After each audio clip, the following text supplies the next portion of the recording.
επιτέθηκαν στις διαταγές του αφέτη.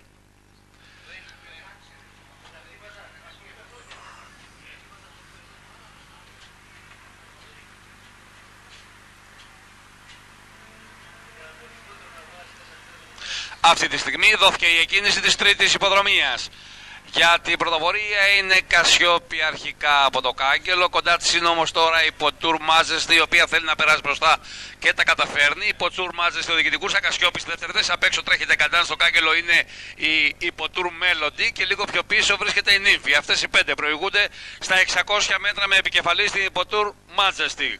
Τώρα η Κασιόπη είναι στη δεύτερη θέση καθαρά. Ντεκαντάν, Νύμφη και η Ποτούρ Μέλοντι ακολουθούν. Είναι η Missing Gold στην πέμπτη θέση. Η Ποτούρ Μάζεστη μπαίνει πρώτη στην ευθεία, είναι στη δεύτερη θέση τώρα η Ομόσταυλίτης, η οποία δεν καταδιώκει, και από μέσα προσπαθεί Κουάτκα να περάσει τρίτη μαζί με την Εύρωστη.